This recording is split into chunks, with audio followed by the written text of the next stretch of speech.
స్థానిక సంఘం నుండి సహోదరులు కానీ దైవ సేవకులతో మీకు ఉన్నటువంటి బాంధవ్యాన్ని, ఆత్మ సంబంధమైనటువంటి సహవాసంలో ఉన్నటువంటి మరి ఏమేమి మీరు ఆయనలో అనుభవించారో చూచారో వాటిని గురించి మీరు కూడా చెప్తే బాగుంటుంది. కాబట్టి స్థానిక సంఘం నుండి సహోదరులు కావచ్చు దయచేసి మరి ఇస్సాక్ గారితో మీకు అనుబంధాన్ని పంచుకోవాల్సిందిగా మిమ్మల్ని ప్రేమతో కోరుతున్నాను.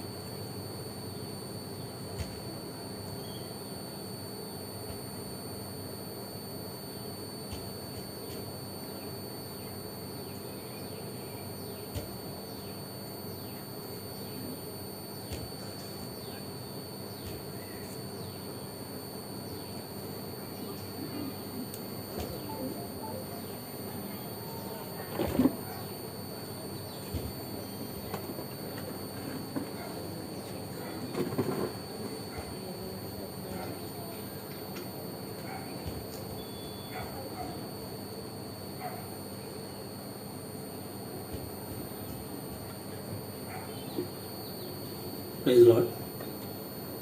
చిన్న ప్రార్థన చేసుకుందాం. ప్రేమ కలిగిన తండ్రి, పరిశుద్ధుడైన ప్రభువా, నమ్మకమైన దేవా, మీకు వందనాలు. యేసుక్రీస్తు వారి నామమును బట్టి ఈ యొక్క సాయంత్రకాల సమయమందు మీ పాద సన్నిధిని చేరి మిమ్మల్ని స్తుతిస్తూ గణపరుస్తూ వస్తున్నాం. ఉదయకాల సమయమందు మీ దాసుడు బ్రదర్ని మీ యొక్క ఇంటికి పిలుచుకుంటూ వచ్చినారు. అందుకే నేను స్తుతిస్తూ గణపరుస్తూ వస్తున్నాం. ప్రభా, నీకు ఇష్టమై నీ దాసుడిని ఇంటికి పిలుచుకున్నావు. తన యొక్క పరిచర్యను లోకంలో ముగించుకొని నీ చిత్తమును నెరవేర్చి నీ ఇంటికి నీ దాసుడు రావడానికి మీరు కృప చూపుతూ వచ్చినారు. అందుకే మీకు వందనాలు, స్తోత్రాలు. మరి సమయంలో ఇంతవరకు ప్రభా నీ ప్రజలు నీ సన్నిధిని కలిగి ఉండడానికి, సహోదరులు సాక్ష్యం చెప్పడానికి సహాయం దయచేస్తూ వచ్చినారు.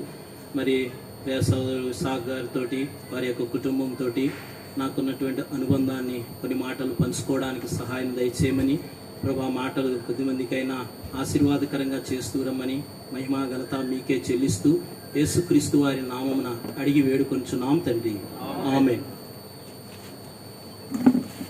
Praise lord. నా పేరు సమయేలు. బ్రదర్ ఇస్సాక్ గారి యొక్క కుటుంబంతో దాదాపుగా 40 సంవత్సరాల పైగా మాకు అనుభవము, పరిచయము, అనుబంధము ఆ కుటుంబంతో. నాకు తెలిసినప్పటి నుంచి కూడా ఇస్సాక్ గారి యొక్క కుటుంబము పోల్సెట్టి వారి కుటుంబం అంటే పాతూరు ఈ తణుకుపట్నంలో ఒక ఎన్నో కుటుంబంలో మంచి పేరు, హోదా కలిగినటువంటి కుటుంబము. పాతూరు రాయల్ ట్యాక్స్ దగ్గర చాలా పెద్ద పెంకుటిల్లు ఉండేది వారిది.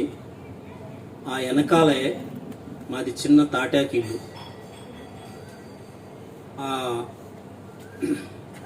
వీరి తాతగారి తండ్రి గారు పోల్చెట్టి సుబ్బారావు గారు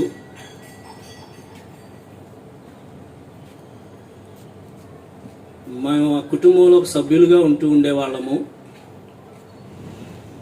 మా అమ్మ నీ ఒక కూతురుగా, ఆయనకి 6 కొడుకులు 3 కూతుర్లు. మా అమ్మని కూడా ఒక కూతురులాగే వారు ప్రేమించేటువంటి వారు. చిన్నప్పటి నుంచి కూడా ఆ కుటుంబంతో ఎంతో పరిచయము. హైందవ కుటుంబం కాబట్టి పూజలు పునస్కారాలతో ఉండేటువంటి కుటుంబము. నాకు బాగా తెలుసున్నటువంటి పరిస్థితి ఏంటంటే, చిన్నప్పుడు మా నాన్న అక్కడ మిషన్ కుట్టేవాడు. తాతయ్య గారు వాళ్ళ అరుగు మీద మిషన్ కుడుతూ ఉంటే ఉదయమే తాతయ్య గారు ఏం చేసేవారంటే అక్కడ తులసి కోటకి పూజ చేసేవారు. ఆయన ఆ పూజ చేసేటప్పుడు పిల్లలందరినీ పిలిచి పూజ అయిపోయిన తర్వాత స్వీట్లు చిన్న చిన్నవి పంచదారతో తయారు చేసిన స్వీట్లు పెట్టేవారు అన్నమాట. నన్ను కూడా పిలిచి రారా మనవడా అని ఆయన మనవాళ్ళు మనవరాళ్ళు ఒకరుగా చూస్తుండేవారు. అలా చిన్నప్పటి నుంచి చాలా అనుబంధం మాకు, చాలా ఇదిగా ఉండేవాళ్ళము. అమ్మ పేరు కోటమ్మ. సత్యనారాయణ మావయ్య గారు కానీ, గోపి మావయ్య గారు కానీ, చాలా అభిమానించేవారు, ప్రేమించేవారు. మేమంటే చాలా ప్రేమగా ఉండేటువంటి వారు. అలాంటి కుటుంబంలో మరి శేషు గారు ఆయన యవన వయసుకు వచ్చినప్పుడు, అంటే బ్రదర్ వాళ్ళ నాన్నగారు శేషగిరిరావు గారు, ఆయన యవన వయసుకు వచ్చినప్పుడు కొన్ని చెడు సహవాసాలు, చెడు స్నేహితుల వలన కొంత తప్పుదారి పట్టడం అది జరిగింది. ఆయనకి వివాహము అయిన తరువాత అక్కయ్య గారు కుటుంబంలోకి రావడము, ఆమె అప్పటికే 12 సంవత్సరాల వయసులోనే ప్రభువుని తెలుసుకోవడం, ప్రభు అందు విశ్వాసం ఉంచడం, ప్రార్థనా జీవితంతో ఉండేవారు. పెళ్ళైన తర్వాత కూడా ఆమె ఇంటి దగ్గర ప్రార్థనలు చేస్తుండేవారు. మా యొక్క వీధిలో, అంటే సందు, అది పోల్చెట్టు వారి సందు అని ఇప్పటికీ కూడా పాతూరులో అదే పేరు, అందరినీ పిలిచి కూర్చోబెట్టి ప్రార్థనలు చేయడం, ప్రార్థన చేసుకోండి, దేవుడు మీకు మేలు చేస్తాడు, దేవుడు మీకు సహాయం చేస్తాడని ప్రార్థనలో ఆమె నడిపిస్తూ ఉండేవారు. అయితే బ్రదర్ చిన్నప్పటి నుంచి కూడా అల్లరి ఎక్కువ, చిన్న గ్యాంగ్ ఉండేది, ఒక 5-6 వేసుకొని చాలా అల్లరిగా ఉంటూ ఉండేటువంటి పరిస్థితి. అలా ఉంటుండగా ఒకసారి కొన్నాళ్ళ తర్వాత ఆ కుటుంబం ఇక్కడ నుంచి సత్తుపల్లి వెళ్ళిపోయింది. ఆ విషయం మాకు ఎప్పుడు తెలిసిందంటే తరువాత మరలా కలిసిన తర్వాత కానీ తెలియలేదు. ఉన్న పరిస్థితులను బట్టి, ఇబ్బందులను బట్టి ఇక్కడి నుంచి వాళ్ళు సత్తుపల్లి వెళ్ళిపోయారు. వెళ్ళిపోయిన తర్వాత 98లోనే ఎప్పుడో ఒకసారి శేషు గారు కనిపించారు. ఒకసారి రోడ్డు మీద కనిపించినప్పుడు నేను సైకిల్ మీద వెళ్తుంటే ఆపి, ఏం చేస్తున్నావు ఏంటి అని మాట్లాడి, మా అమ్మాయికి పెళ్ళి అయిందిరా, మా అల్లుడు ఎయిర్ ఫోర్స్లో పనిచేస్తాడంటే నేను అనుకున్నాను ఈయనంతా గాలికి తిరుగుతాడు, నేను అనుకున్నది మనసులో, గాలి మాటలు చెప్తాడు ఈయన, ఎయిర్ ఫోర్స్లో పని అంటే ఏదో చిన్నది అయ్యి ఉంటుంది, పెద్దగా చెప్తున్నాడు ఈయన అని అనుకొని వెళ్ళిపోయాను నేను. కానీ ఆ తర్వాత ఈ కుటుంబం ఇక్కడికి రావడం, ఇక్కడ మందిరం నిర్మించుకోవడం, పూర్తిగా మందిరం అవ్వలేదండి అప్పటికి, ఒక ఎదర కింద భాగము కిందనే ఉండేది. అయితే 2001 వరకు కూడా నేను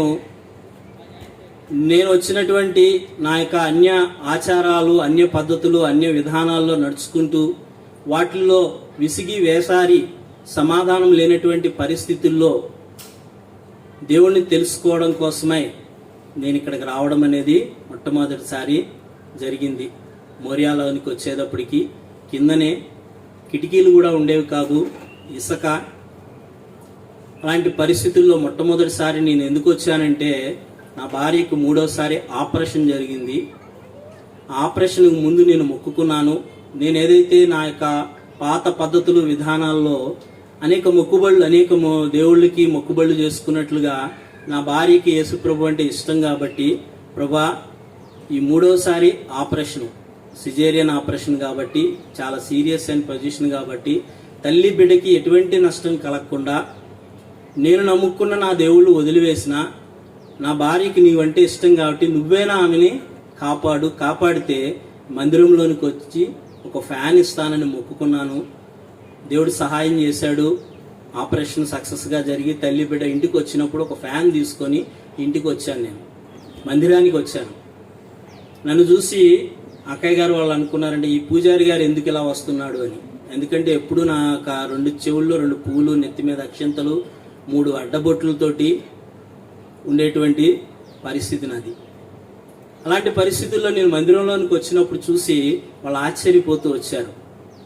ఆ తర్వాత నా ఉద్యోగంలో వచ్చినటువంటి ఇబ్బందులు, పరిస్థితులు, వీటన్నిటిని బట్టి ఎక్కడా నాకు శాంతి, సమాధానము లేనటువంటి పరిస్థితుల్లో యేసు ప్రభు దగ్గరికి వెళ్తేనా శాంతి, సమాధానం దొరుకుతుందేమో అని 2001 ఫిబ్రవరి 4వ తారీఖున మొట్టమొదటిసారిగా ఆదివారము మోరియాలోనికి నేను అడుగు పెట్టడము జరిగింది. ఆ రీతిగా అప్పటి నుండి కూడా 2011 వరకు కూడా ఈ కుటుంబంతో నాకు ఎంతో అనుబంధం. కుటుంబంలో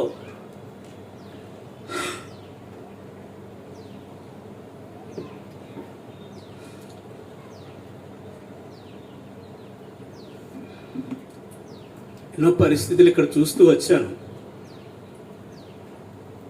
ఎన్నో ఇబ్బందికరమైన పరిస్థితులు. ఆ దైవ సేవకుని యొక్క విశ్వాసము, భక్తి ఎలా ఉండేదంటే 2004లో 1 సంవత్సర కాలము బల్ల ఆపేశారు, కానుకలు పట్టడం ఆపేశారు. ఏంటి కారణం అంటే, నేను ఇంత సేవ చేస్తున్నా, వాక్యం చెప్తున్నా, వీళ్ళలో మార్పు ఉండట్లేదు. ఎందుకు నాకు ఈ సొమ్ము? వీళ్ళు వేసే కానుకలు నేను ఎందుకు తీసుకోవాలి? నాకు అవసరం లేదు, నన్ను దేవుడు పోషిస్తా అన్నాడు అని చెప్పి సంవత్సర కాలము ప్రభువు మీద ఆధారపడి ఒక కానుక తీసుకోకుండా విశ్వాసంతో ప్రతి విషయంలో కూడా విశ్వాసంతో జీవించినటువంటి జీవితము ఆ కుటుంబానిది, ఆయనది. ప్రార్థన, వాక్యం చదవడం, దేవుని పరిచర్య, వీటిలో ఎంతగానో ముందుకి కొనసాగేటువంటి కుటుంబం. 2001లో నేను ఇక్కడికి వచ్చినప్పటికి అప్పటికి ప్రార్థన చేస్తున్నానంట బ్రదరు, అయ్యా నాకు ఎవరినైనా సహపనివాడిని దయచేయి, నేను ఒక్కడిని ఈ పరిచర్య చేయడానికి నాకు ఇబ్బందిగా ఉంటుంది అని చెప్పి ఆయన ప్రార్థన చేసినప్పుడు ఆ ప్రార్థనను బట్టి దేవుడు నన్ను దర్శించినాడు, ఇక్కడికి నడిపించినాడు. ఇక్కడికి వచ్చిన తర్వాత ఆ వాక్యం ద్వారా పట్టబడి నా యొక్క పాపస్థితిని తెలుసుకొని దేవుని దగ్గర ఒప్పింపబడి దేవుని చేత క్షమాపణ పొంది 2001 జూన్ మాసంలో బాప్తిసం తీసుకుంటూ వచ్చాం. ఆ సమయంలో 6 ఇక్కడ బాప్తిసం మొట్టమొదటిగా మోరియాల బాప్తిసం తీసుకున్నటువంటి పరిస్థితి. ఎన్నో ఇబ్బందికరమైన పరిస్థితులు అయినప్పటికీ కూడా ఆయన ఎప్పుడూ కూడా ఎక్కడ బయటకు వచ్చినప్పుడు ఎవరి దగ్గర కానుక అనేది పుచ్చుకునేవాడు కాదు. ఆయన మీరు ఏదైనా కానుక ఇవ్వాలంటే దేవుని మందిరంలో ఇవ్వండి అనేవాడు. రక్షణ లేని వ్యక్తుల దగ్గర అయితే అస్సలు కానుక పుచ్చుకునేవాడు కాదు. మీరు ముందు ప్రభువుకి మీ హృదయం ఇవ్వండి, అప్పుడు మాత్రమే మీ కానుక దేవుడు అంగీకరిస్తాడని చెప్పి ప్రార్థన చేసుకోవడం, వాక్యం చదవడం, దేవుని స్వరాన్ని వినడం, దేవుని యొక్క చిత్తానికి లోబడడం గురించి తన జీవితంలో ఆయన అనుభవిస్తూ అదే అనుభవాల్ని మాకు కూడా నేర్పిస్తూ వచ్చినాడు. ఎన్నో విషయాల్లో ఆయనతో కలిసి ఇంచుమించు 11 సంవత్సరాలు ఈ పరిచర్యలో సహవాసంలో తిరుగుతూ వచ్చిన ఇద్దరం కలిసి అర్ధరాత్రి 11-12 వరకు కూడా కాపవరము, ఈ పెరవలి, విప్పరు ఈ ప్రాంతాలకి సైకిల్ మీద ఆ దినాల్లో వెళ్ళేది. ఎందుకంటే ఆర్థికపరమైన ఇబ్బందులు, ఆటోలకి డబ్బులు పెట్టలేని పరిస్థితుల్లో ఇద్దరం సైకిల్ మీదే వెళ్ళేవాళ్ళం. ఒక్కొక్కసారి ఒకే సైకిల్ మీద ఇద్దరం కూడా వెళ్ళిన పరిస్థితి దినాలు కూడా ఉన్నాయి. అన్నదమ్ముల్లాగా కలిసిమెలిసిగా ఉన్నటువంటి అనుబంధం మాది. ఆయన యొక్క ప్రార్థనా జీవితము, భక్తి జీవితము అనేక ఆత్మలను రక్షించుకోవడానికి దేవుడు వాడుకుంటూ వచ్చినాడు. బ్రదర్ ఎప్పుడు కూడా ఒక మాట చెప్పేవాడు, నాకు దేవుడిచ్చిన వాగ్దానం అని ఆయన గుర్తు చేసుకుంటూ వచ్చేవారు. ఒక మాట చదువుకుందాము. ఆయనకి దేవుడిచ్చినటువంటి వాగ్దానము, సేవకు పిలిచి ఇక్కడికి రమ్మని, ఈ స్థలంలో దేవుని యొక్క మందిరాన్ని కట్టమని చెప్పినప్పుడు దేవుడు ఆయనకి ఇచ్చినటువంటి వాగ్దానం గురించి ఆయన ఎప్పుడు కూడా గుర్తు చేస్తూ ఉండేవారు. చూడండి, యెషయా గ్రంథము 2:2. యెషయా గ్రంథము 2:2. అంచెదినముల్లో పర్వతముల పైన యెహోవా మందిర పర్వత శిఖరమును స్థిరపరచబడి కొండల కంటే ఎత్తుగా ఎత్తబడును, ప్రవాహం వచ్చినట్లు సమస్త అన్యజనులు దానిలోనికి వచ్చెదరు. ఇంక వాగ్దానం ఇచ్చి దేవుడు పిలుచుకుంటూ వచ్చినాడు. తన దాసుని యొక్క పరిచర్యను ఆయన ఆశీర్వదిస్తూ వచ్చినాడు. అనేక ఆత్మల రక్షణార్థమై వాడుకుంటూ వచ్చినాడు. ఈనాడు ఆయన యొక్క పరిచర్య దేవుడు చిత్తానుసారంగా నెరవేర్చుకొని దేవుడు తన ఇంటికి ఆయన్ని పిలుచుకుంటూ వచ్చినాడు. ఆయన లేకపోవడం భౌతికంగా, ఆత్మీయంగా మనకి ఎంతో లోటైనప్పటికీ కూడా ఆయన వదిలి వెళ్ళినటువంటి అడుగుజాడలు మన మధ్య ఉంటూ వస్తున్నాయి. ఆయన ఏ విషయమైనా సరే నిర్మోహమాటంగా తెలియజేసేవాడు. తప్పు చేస్తే తప్పుని ఖండించేవాడు. ఆయన వయసును చూసేవాడు కాదు, చిన్నవాళ్ళ పెద్దవాళ్ళ, స్త్రీల పురుషులని కాదు. ఎవరైనా తప్పు చేస్తే మట్టికి ఎంత మాత్రము కూడా ఒప్పుకునేవాడు కాదు. దేవుడు తనని అనేక రకాలుగా వాడుకుంటూ వచ్చినాడు. ఆయన కొన్ని పాటలు కూడా దేవుడు వరం ఇచ్చి రాస్తూ వచ్చినారు. ఆ పాటలు వింటుంటే నిజంగా దేవుని ఆత్మ ఆ పాటల ద్వారా కూడా కొద్దిమందితో మాట్లాడుతూ వచ్చింది. దేవుడు ఆ రీతిగా ఆయన వాడుకుంటూ వచ్చినాడు.